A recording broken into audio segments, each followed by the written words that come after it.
Listen to the vibes. The views and opinions of our guests may not necessarily reflect those of the host or the Vibes Broadcast Network. Listener discretion is advised. Welcome, everyone, to another episode of Listen to the Vibes. And I'm very privileged to have Mr. Mikey in here. He is a musician, and he's got a new album out. It's called The Learning Tree. Yes. We're going to get to know him and just have a great conversation. So tell us a little bit about yourself. Hey, Kyle. Thanks for having me, man. Oh, of course, man. Yeah. So I'm a Jersey boy over here. And, I won't hold that against you. Yeah. Yeah, I've been here my whole life, 50 odd years old. Been in this studio here. This is my home here in the basement. It's 20 plus years I've been here. Wow. And, yeah, I recorded, I don't know, 8, 9 CDs, I think, thus far. And yeah, pretty nice place. Got the control room. I got the drum room and all out there, and all kinds of gear, as you can see. Mm-hmm. Pedal steel, country fan, as you know, mandolins. And yeah, I had this big ass project, the Learning Tree, just sitting for years. And you know, with COVID and all that, a few years back, I decided to get this process going. And yeah, I mean, we could totally get into it, but I got to give props to my lyricist before I forget, Troy Rowley, who did the lyrics to this thing. It's kind of a conceptual album, kind of a progressive, obviously, with some digestible folk roots to it. You know, for the average listener, not losing too many of the non-prog heads. Gotcha. Yeah. So it's like I said, it must have started back in, God, I guess 2006 or so. I was in a rock project called Randori at the time, and more mainstream. You know, me and a buddy were trying to make it big in the rock scene. Of course. We actually got pretty close to getting signed over at Universal Republic Records back in 2008, I guess it would have been. But my fault, the stuff was probably a little too highbrow, a little too progressive. But some of these cuts were some of the material I was working on that was way over the line for this rock project. So the stuff kind of just sat for a while. Yeah, knowing someday I would finish it and hit it hard, but it encapsulates like everything I'm into, the heavy drums, guitars. I orchestrate a lot. You'll hear orchestration going on, big old, you know, Pink Floyd, yes, vocals and harmonies and stuff like that. So yeah, it's like a 9-song project. And like I said, Troy, the lyricist, managed to kind of tie these things together lyrically, to turn it into some semblance of order. And the Learning Tree was actually one of his lyrics. You know, I'm like, we need a title for this album. So we had a list of maybe 5, 6 cool phrases that he had, and we're leaning towards the Learning Tree, and also the artwork. Probably rambling here. Done by my daughter, who lives in Australia. Oh, wow. Who is an artist, digital artist, and old school. And we were doing this via computer, going back and forth. She's sending me files, and yeah, she did the tree and a whole bunch of other artwork, which there's a little booklet inside. Which has like like pictures per song for the 9 songs, just some images per song. And then to take it even one step further, I'm like, I have my studio, you can probably see, set up for surround sound, and I never used it. I never utilized it. I use Logic Pro, the digital audio workstation. And I'm thinking like, if any project is worthy surround, this is the one, It's just got all those Yes Genesis kind of elements, the mellotrons and whatever, mandolin, or let's put that over there in the back speaker. That would be cool. But some of that artwork, like I was saying, is going to be like on screen with, little things moving, right?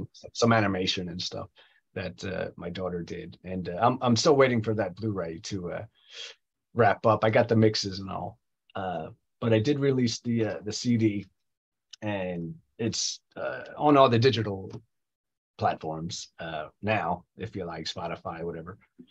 But yeah, I heard the surround mixes. It's like, oh man, this is too cool.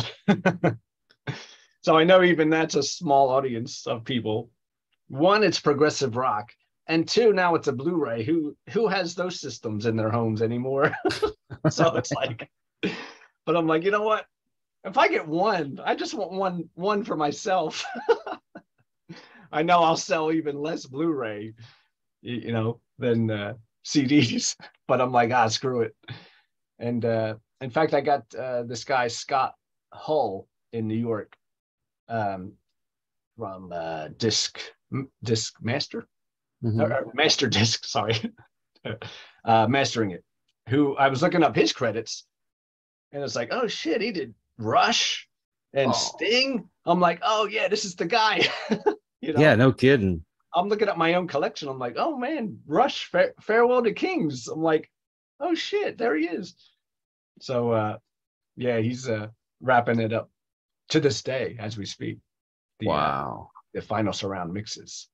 So that's like the ultimate audio representation of this thing.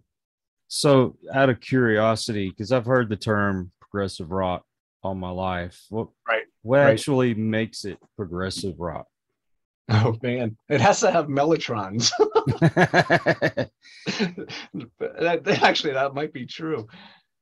Oh man, I don't know. I guess it's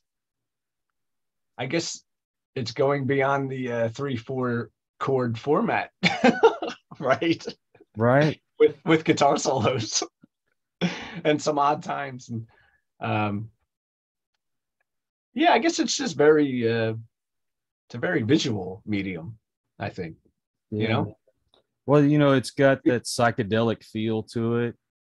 The vocals are a lot different than what you usually hear in other music, and the instruments. You get some crazy sounds out of the instruments.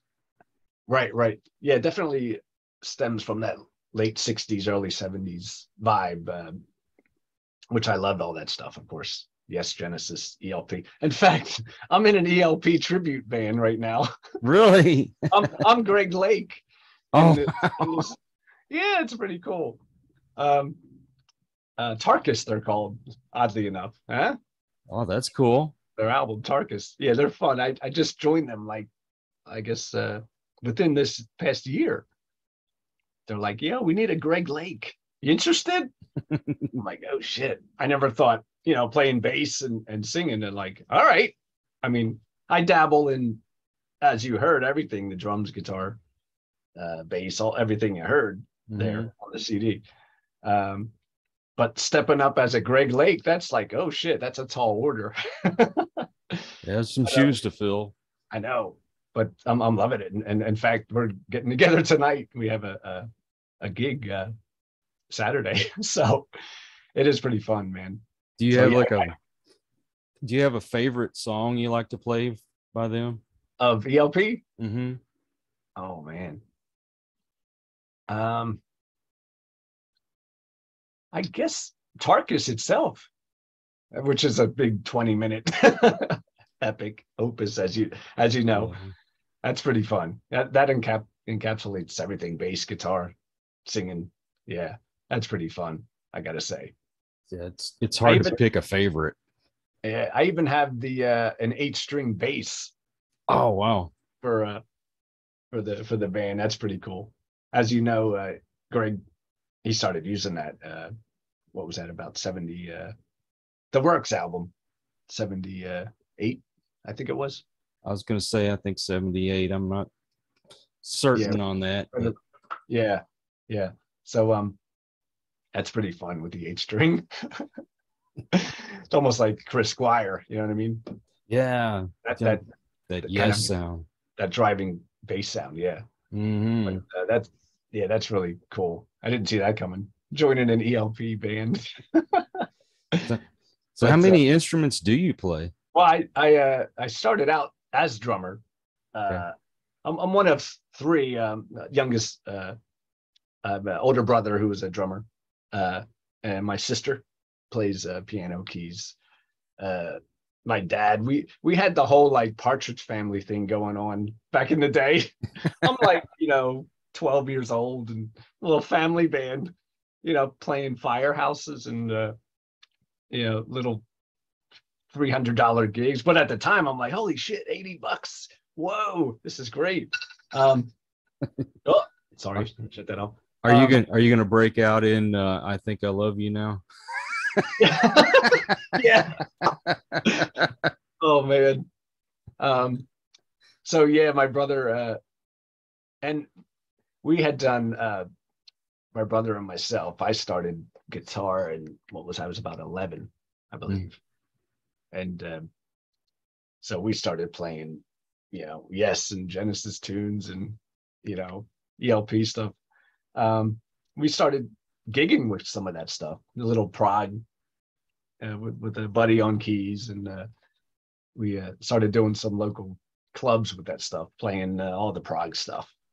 But I was a drummer first, and then the guitar, and then the bass kind of falls into place, and keys. I went to school over Rowan, Glassboro, Rowan over here, Rowan University. When was that? 91. I graduated with jazz performance, bachelor's in music, whatever. Yeah. So I have that whole nerd jazz knowledge and all the theory. I love that shit though. Yeah. I had the whole the Pat Metheny phase. The Eddie Van Halen phase, of course. Got into Holdsworth, all the heavies, John McLaughlin, and but at the same time, I'm like digging Vinnie Colaiuta and the drummers, Bill Bruford, and all these guys, and trying to keep up with both drums and guitar, Mm-hmm. And I started getting into recording pretty early as a teen with the 4-track cassette recorders, and later opened my own studio with the reel-to-reels, the ADAT machines. Yep. And I was recording local bands for years, just demos and stuff like that. Mm-hmm. And but at the same time, kind of starting to produce my own stuff, making use of the studio, So I managed to probably bust out 8-9 CDs, I think, at this point. Wow. All different genres, some acoustic rock thing, kind of a country rock thing I did, even orchestral music. But this is the latest, the Learning Tree. Yeah, like a biggie, like just throws it all in. Orchestration, acoustic, everything's in there. Yeah, I got the digital copy of that, and when I was listening to it, I was like, wow, this is kind of like the late 60s, early 70s, folksy kind of stuff. And oh, that's cool. Kind of a little hint of Paul Simon and a little bit of America. And yes. Oh man. And I was digging that, and then it's, I guess, would you call it Scottish or Irish bagpipes? Oh, yes. What do they call it? Uilleann pipes. That is Scottish, I believe. Yeah. I mean, they're just samples here on my keyboard. Oh. I got, orchestra, any sound you want, basically. Right. Anything's possible. But Julian pipes on that second tune, I believe. Yeah. Yeah, managed to get some of that. Even the first tune, the pirate song, had the little a little baby guitar. Kind of sounds like a mandolin. It's a 6-string tuned up to A, which actually that's on a few tracks. That thing. Even pedal steel makes it onto the CD. I'm a huge fan of country and pedal steel, man. First time I got that, I'm like, holy shit, this is, I got to say, the hardest instrument I've ever had to play. I give so much credit to the pedal steel guys. I'm like, damn. I seen them in Nashville. I was in Nashville back in 2005, I believe it was, and seeing these guys in Nashville, you know, blowing over jazz changes on the pedal steel. I'm like, holy shit, man. I know the basics on the thing. Don't ask me to like solo on the thing, you know. But yeah, even pedal steel makes its way onto this thing. Well, every song on there is unique. I don't think there's any two songs that sound alike on that album. Yeah, right. Yeah, so I can appreciate that. Thanks, man. Yeah, all I knew was what the first song should be and what the last one should be, and then whatever order the other 7. I knew like pretty early on. I'm like, this sounds like an opener, and this sounds like a closer. So yeah, I knew that much. And yeah, like I said, this past year I freshly recorded drums, vocals, of course. Some of those parts date back to like 2007. I'm looking at the dates on like whatever, a bass part, which is still there, like the original. I haven't changed it. You know, luckily I recorded things decently and have the studio knowledge, and like everything held up. You know, the original acoustic guitar parts. I'm like, damn, this is 2007. Wow. I'm like, I'm glad I recorded it pretty well. You know. Yeah, man. As soon as it comes in your head, get it down as quick as you can. You never know when you're going to use it. Yeah, I kept saying with this project, like, what was I, maybe like, I don't know, 40 years old or something. I'm like, I'm going to finish this project when I'm 40, and then 45 comes on, and all right, then I'll finish it then, 45, and then I was like, oh shit, I'm 50. All right, I'm going to finish it when I'm 50. So I don't know. I guess the whole lockdown and that whole off time was like, you know what? Yeah. I think I'm gonna open these files again and hit it. Man, you know. So, do you like get a group of guys together and go on tour, or are you just mainly a studio guy? Yeah, this is purely a studio thing. I rarely gig with full bands. I gig all the time every weekend, but it's usually cover bands and stuff like that. But pretty rare. I gig acoustically with stuff like this. Oh, okay. Just totally stripped down acoustic guitar, because that'd be a real pain to try and recreate. You know, so many people asked like, yo, if you ever, you know, tour with this, I'm your drummer. I got a drum on it, or I'm your keyboardist. Let me, you know, I'm the guy. So it's a tall order. But yeah, I really don't gig with the big bands. You know, just a handful over the years. I must say, it's always a stripped down solo duo thing. You know, do you much easier?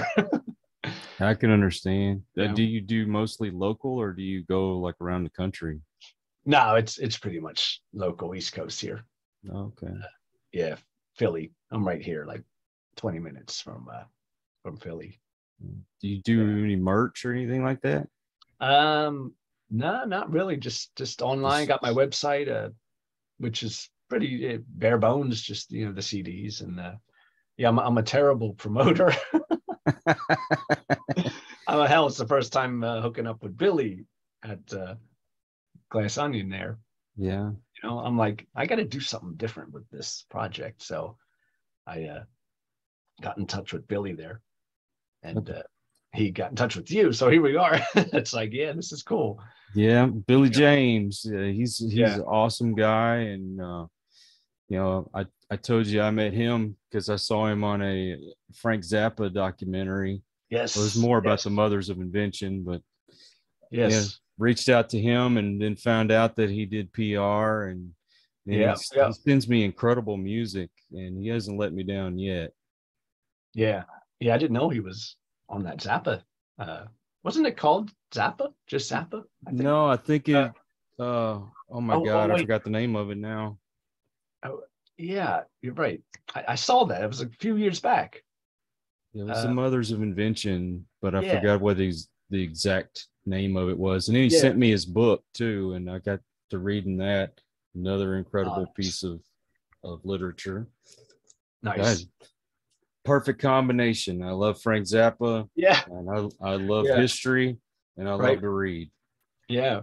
Well, I saw the John Anderson name attached to Billy Glass Onion. That's why I was like, oh, who's this guy? Rick Wakeman. I'm like, I got to hit this guy up, see if he's interested. See, he's holding back on me, man. I need to talk to him. I know, right? Actually, he's sent me some pretty cool names. Vinny Appice, Neil Smith, the drummer from Alice Cooper. Yes. Of course, I haven't got to talk to them guys yet, but I did get to talk to Kevin Godley, drummer from the great 10cc and also of Godley and Cream. Nice. And, oh man, he sent me a great list, and he goes, "Would you be interested?" And I'm like, yeah. Nice. Oh man. So do you have a favorite guitar up there? Up here? I have some. There's more over here. I do have a Paul McCartney bass. Oh, you have the Hofner? Well, it's a copy, I must say, but I use my nice ones are Anderson guitars. Do you ever hear of Anderson? I don't think I've heard of those. Yeah, they're like glorified Strats and they're Tellys and whatnot. They're my main accurate guitars, and acoustically, Maton out of Australia, where my daughter's from. You probably know him. Tommy Emmanuel probably made him famous. The Maton acoustics, they're really sweet. Okay, it's upstairs, but that thing's great. If I do solo gigs and stuff, that's my main axe. So when you're working on the music, do you like playing the music, or do you like the mixing and the production of it more? At first, it's just get good signals into the computer these days. I can't say to tape. It's just don't get a distorted signal in there, and you'll be all right. Like you can pretty much fix anything these days if you record it, like crap. But I got some nice preamps and stuff. So it's usually like a guitar riff or something, or a piano, and it's all click track based. So you can always come back to this stuff. As you heard, this goes back to early 2000s. It's usually like a guitar riff or something. Well, I find it interesting. Like, let's say I get an actor on, and they like working behind the camera more in front of the camera most of the time. And some of the people that I meet in the music business, they love doing the editing, the mixing, that kind of stuff. And I definitely put that hat on once all the crap's down musically. I put on the engineering hat because I'm kind of a geek like that too. Totally all into that production and watching these engineering YouTube videos, and big fan of Eddie Offord of Yes, and so A-Being stuff, like to whatever to try and get stuff to sound similar to existing albums, you know, that whole A/B game. But yeah, I definitely switch hats, and that's why these projects take so long too. I mean, I mean, I have no schedule, so you know, and no budget too. So I mean, if there's a budget, God, I don't know how much this would have cost. Well, I shouldn't say that. There's a budget with all this gear and stuff, you know. Right. But yeah, I definitely switch into engineering producer mode. Yeah. And it's kind of cool that a big ass project like this took this long, because you know, you come revisit it like a year later and it's like, yeah, what was I thinking? You know, whatever. Why is the guitar so loud or whatever? So it's kind of cool in that way. I know what you mean. I put down a painting for a while and then I come back to it. I'm like, what was I thinking when I was doing that? I don't like this. I don't like this. Change it. Right. Oddly enough, I always think of like songs as paintings, you know, little, and it's like when I feel I can't paint anymore, it's like, oh, I think I'm actually done, you know, this particular song or something. It's like, I got nothing else. You know. What's your ultimate goal or your big dream? Oh man, at this point, I'm pretty content. At first, I was you know, wanting to be the big rock star, and you know, yeah. I gotta say, I've done some pretty cool gigs, some pretty big stages. I'm pretty good right now, believe it or not. I don't have that chip on the shoulder or anything towards the industry, or I'm like, you know, this is pretty cool. And the fact that I could pump something like this out, I'm like, that's all I could ask, you know? Yeah. So you don't have to be the Beatles. You're just happy the way things are, huh? Yeah, like I said, I went for it in the early 2000s with that rock project. Totally tried to hit that scene, the stardom scene, or whatever you want to call it.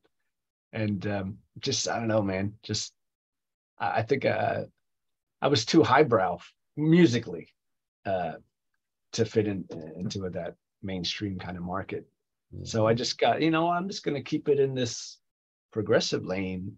And, you know, I'm happy with that. This is pretty cool, you know? The kind of a perfectionist though, like the God, yeah, like Steely Dan. It seems like how are they ever going to complete an album because they have to be perfect. I get that a lot from some friends. Yeah, the perfectionist. I'm like, yeah, I think I am at this point. You know, so, but these days with your own home studio and you know, and no schedule, it's like, well, you know, what else is going on? So. Now, have you made an album yet that you feel is kind of like your Sgt. Pepper's, or are you still looking to make it? Well, of course, it's always the latest. Like that's what, when I finished it, I said, I'm like, that's it. I'm done. I got nothing left. Like, this is it. I'm like, I'm empty, you know? I still feel that, you know? I'm like, shit, I wonder if anything will pop up. Oddly enough, it always does.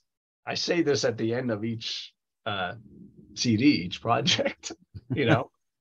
I'm like, that's it. I'm empty. I got nothing, you know. But I have some like still some leftover songs, believe it or not, that probably a good CD's worth. I might just wrap up. It's almost like I'm cleaning out the computer at this point. You're gonna get it done by the time you're 55. I know, right? Right. I know. I know the feeling. You know, there's things I've wanted to do since a teenager, and you know, here I am a grandpa, and I still haven't done those things yet. And right, you get kind of sentimental at times. This one was very sentimental. Yeah, this one hit pretty deep for me. Yeah, find especially the older you get, at least in my case, the more sentimental you seem to get. Yeah. Oh yeah, definitely. So you have your website. Oh, right. What's the website? Just my name, MikeIan.com. Mike Ian. All right. Yeah. And what about social media presence? Yeah. Same thing. Same thing. Mike Ian, like everywhere. Spotify, Facebook. I don't use Twitter. What else is there? Instagram. I barely use that really too. But yeah, my website is well, now it's nice and current and up to date. Got a lot of goodies there. Some cool pictures, some cool studio pictures and stuff. Now, what all platforms are you on besides Spotify? Yeah, like Apple Music kind of thing. Yeah, I use CD Baby. Remember them? CD Baby. CD Baby. The digital. They digital distribution company, and they send it. I mean, there's a huge list of these digital companies. I never even heard of them, but it's the top three are Spotify, iTunes, and Amazon. Right. So that's where most of the sales are. And there's a whole bunch of these little guys I never heard of. They just ship them on out. Digitally, and so it's pretty much any site you'd use at this point. I think anyone could use. So I started using this. It's called Buzzsprout. That might be on the list. Well, Buzzsprout is more like it's for podcasters. Oh, okay. And so you upload to that, and then if you subscribe to these different channels, like it sends it to Spotify, it sends it to iHeartRadio, Stitcher, Apple Podcasts, Google Podcasts, all these different ones. Oh, it sounds pretty similar. This CD Baby thing. Yeah. It's you sign up once and they distribute it. Yeah. So have you thought about putting it on record? My daughter, she's like, you got to do vinyl. Yeah, man. I know. I'm like, especially that artwork, dude. I know. I'm like, well, let me get this Blu-ray out of the way. That's like throwing a loop. I know it's perfect for vinyl too, because she's kind of old school like that too, and she's got the turntable and yeah. Well, I'm wondering if that's making a comeback, because I go into Walmart and Target and they've got all these record albums out now, and I see they're trying to sell these record players. Yeah. So I finally went and got one for Christmas. Oh, and nice. I started buying a few albums here and there, and then going and finding some of the old stuff. Man, I lost so much stuff through the years. Got stuff stolen and give stuff away. Right. I mean, it's easy to turn on my phone and get on Spotify and play whatever I want, but there's something about records, man. There's something about records. I know. I still have the big old system upstairs, big speakers and the subs and the surround. And my brother too, he has a huge wall of vinyl. He's got the old Luxman turntable, I think. Some nice gear. Yeah. And I love when you can get an album and you open up, there's like a poster in it, or they've got the lyric sheet in it and all kinds of other little goodies they give away. The guy Scott Hull, who mastered or is mastering the Blu-ray, he does vinyl too. Does he really? But, yeah. I didn't want to hit him with it yet. I'm trying to get this Blu-ray finished and wrapped up, and then I might see what's a small run? How much is a small run? You have to let me know. Yeah, that would be cool, because I want to buy one. Oh shit, nice. Nice. Yeah, definitely. Yeah. Well, that the whole reason I thought Blu-ray was to get a high res signal, because CDs actually kind of, and Spotify, they kind of kill this audio signal right off the bat, 16-bit 44K. And I'm recording here 24-bit 48. And that's what started the whole Blu-ray thing in my head, the high res thing. I'm like, this would be so cool to hear this project the way I hear it here, the way most engineers hear it. It's always, 24-bit, high res in the studio. And that's what started the whole Blu-ray thing. And and even vinyl is, I think, a little superior to this. But these are so cheap these days. It's like, well, I got a small run. I'm like, just to have a physical, Gosh, I honestly don't remember the last time I bought a CD. I know. Same here. I know. Now, when you talk about the Blu-ray, I ended up getting Steve Vai in concert. Right. And I'm gonna tell you what, the sound on that is incredible. Yeah. It's like you're there. Yeah. I have a small stack of Blu-rays. Yeah, they are cool. The high res, the Rush stuff and all I was saying. Yeah, it is pretty neat. The Yes Collection, ELP stuff in high res, that's pretty sweet. I'm looking for Triumph on DVD. Triumph. Wow. Yeah. That's another one of my faves, man. Oh man. And what was your first record you ever bought? Oh God. Close to the Edge is coming to mind by Yes. Yeah. Close to the Edge, I'm thinking. Wow. That might have been that. So that would have, when was that? 72, was it? Sir, it had to be early 70s. Early 70s. Yeah, I remember a record store. It was a turntable, it was called, back in the early 70s. But yeah, I had, the Monkees and the Kiss. I still have my Kiss collection. Oh, dude, that's my band. Really? That's my band. Yeah, that's my band. Oh, wait. Oh, yeah. See? Oh, I see. Oh, okay. Oh, that's cool. I would turn my camera around so you could see my room. Oh, dude, I have every one vinyl up until, I guess, Dynasty. Like the originals.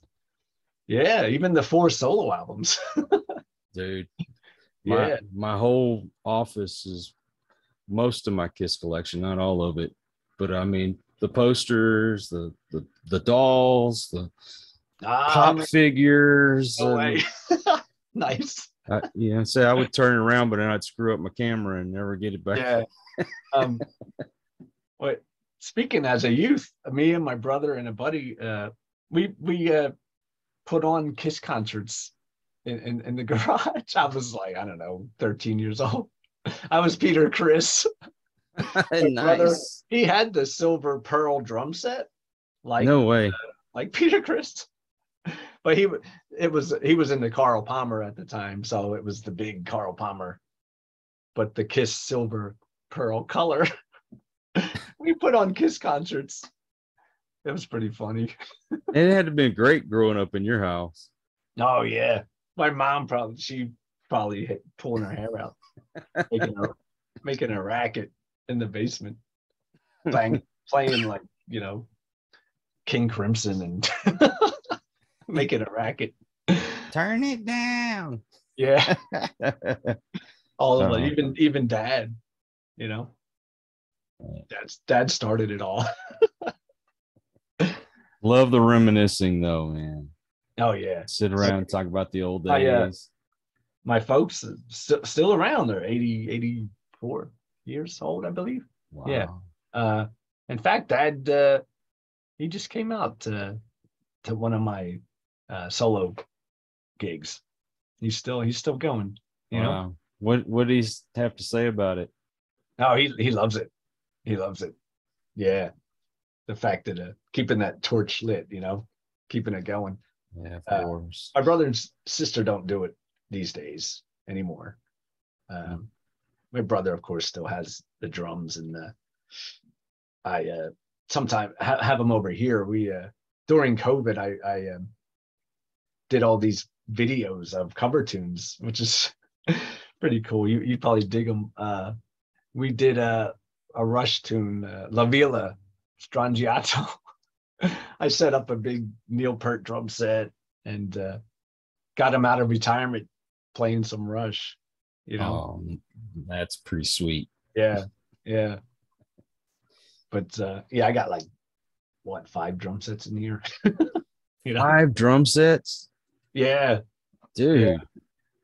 And how many guitars? Oh God, I don't know. I probably surpassed the 20 plus mark. Jeez, dude. All kinds of crap. There's a 6-string banjo right here. I mean, we're talking guitars, basses, mandolins, banjos, all kinds of stuff, And so you pick on the banjo too, huh? Well, it's tuned like a guitar, so I can't really say I'm legit, I mean, if I had the real deal, I'd be cool with that drone string and all the 5-string. But yeah, the 6-string's pretty cool. I even have the finger thumb picks and stuff. I'm doing a project now, unrelated to this, buddy of mine, kind of a bluegrass country feel, and those instruments are all over it: banjo, mandolin, pedal steel, totally acoustic, basically, all acoustic instruments. So that should be cool. Maybe I'll hit up Billy. It's like, yo, I got another project for you. There you go. You might dig. You probably love it too. So I always say, if I make it back to Jersey, I'm gonna find your house. Yeah, yeah, dude, you'd love all this stuff. I mean, all I got's a couple of Squires and a cheap amp. And although I did pick up a Vox in a garage sale. Oh, nice. Perfect condition. Oh, got it for $20. No way. Nice. Yes. I could not believe it. But we are getting to the end of our show. And just kind of like to know if you had any advice for anyone out there that may be wanting to get into music or, whatever they might want to do in life. The old advice question. Yeah.